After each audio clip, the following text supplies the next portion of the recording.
Hello guys, আসসালামু আলাইকুম। কী অবস্থা সবার? আশা করি সবাই ভালো আছেন, আমিও ভালো আছি। তো কিছু কথা বলার জন্য ভিডিওতে আসলাম। তো তার আগে উপরে থাকা ভিডিওটা একবার দেখুন। জীবন, এই জীবন নিয়ে আমাদের কতই না অভিযোগ। কারো গাড়ি লাগবে, কারো বাড়ি লাগবে, কারো বা কোটি কোটি টাকা ব্যাংক। তো উপরে যে ভিডিওটা দেখলেন আপনারা, ওটা আমার নিজের স্ক্রিপ্ট লেখা, আমার ভয়েস, আমার ভিডিও, আমার সবই আমার। তো অন্য একটা পেজ থেকে ওটা আপলোড করা হয়েছে। তো মিরাক্কেল বিষয় হলো, সেই পেজে প্রায় 3 দিনে 75,000 মতো ভিউ হয়েছে। আর সেম ভিডিওটা আমার পেজে আপলোড করা আছে, সেখানে মাত্র 2,000 ভিউ হয়েছে। যারা কন্টেন্ট ক্রিয়েশন আছেন তারাই জানেন যে এটা ভয়েস কভার করা, ভিডিও শ্যুট করা, প্রপারলি সব কিছু কমপ্লিট করা একটা চ্যালেঞ্জিং বিষয়।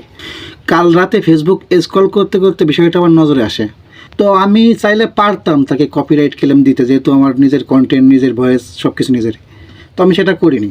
আমি তার সাথে সরাসরি কন্ট্যাক্ট করি। তাকে আমি বাস্তবে চিনি না, তার বাসার রংপুর না রাজশাহী জন্য একটা বললো। যাই হোক, তো দেখার বিষয় এটা যে আমার ভিডিও, আমার আত্মীয় রিলেটিভ যারা আছে, ফ্রেন্ড সার্কেল, তারা এত ভালো দেখতেছে না। অথচ সে আমার অচেনা একটা মানুষ, সে ভিডিওটা আপলোড করছে, দেন সেখানে দেখা যাচ্ছে 75,000 মতো ভিউ চলে আসছে। সেখানে মোটামুটি আমার ভিডিওটা মানুষের কাছে ভালো লাগছে, এই বিষয়টা আমি স্পষ্ট। তো এই জন্যই কপিরাইটটা দেওয়া হয়নি।